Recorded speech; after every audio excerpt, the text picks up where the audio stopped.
Yeah, yeah. We're gonna do this one the very right way. Try. Oh, really? All right, so now that you guys have built this piece here, that is just going to slip. Oops, I'm sorry. That blue ring belongs over there. All right, now that's just going to slip over right in that area just like that. Now we're going to take this upper piece. It's going to clip in.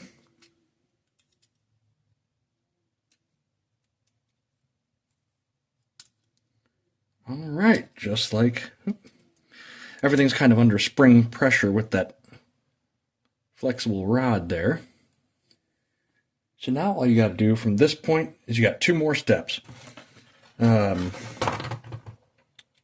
to put that little white rod through the holes. Now that this white rod here that I just put in does have a black cap on the other end. Now we're just going to build a whole other side for it. And these two are going to go together just like that. Here's one more look inside here.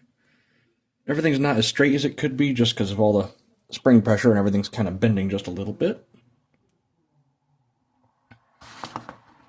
All right, and we're going to put these two together. Oh, and you know what, guys? I just noticed I made a mistake earlier. I was just looking at the first one that I had built, and you'll see this little piece connected to the gray piece going that way. This one's over here. On the one I just showed you guys, that one's going the right direction. This one's wrong. It's supposed to be in that hole, so let me fix that real quick. All right, and that's what it's supposed to look like. So now, we're just going to take the other side and pop it on, finally. All right, now that the other side is snapped on, we're just going to put a little black cap right there, matching the other side.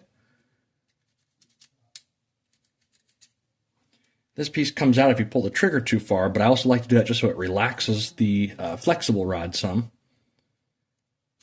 But that just goes up inside there. Now the last and final part, this is a really neat little piece that K'NEX has, and it just really makes everything super strong. So normally, you have your rod, your connector, they go on and off pretty quick, pretty easy. This little piece, it's called a rod lock, I guess. It slides on, and it just clicks over that, and now it will just about break the rod before letting go. So now that we have this little piece built, that's going to slide in, pull the trigger, it'll go all the way up to its stop. It might be fun to play around with different rubber bands. This is the size that I found just kind of works. I haven't played around with it too much. Yeah, I wanted to make it spring action instead of rubber band, but just trying to keep it small, there just wasn't a good way to do it. So with this, what I like to do is just fold the rubber band up, put it through the hole there, one side over there, one side over there, and now when you pull the trigger, it cocks and shoots. To load, real easy. I just like to cock it first, move that to the side. 1, 2, 3, 4, 5. Go ahead and close that off.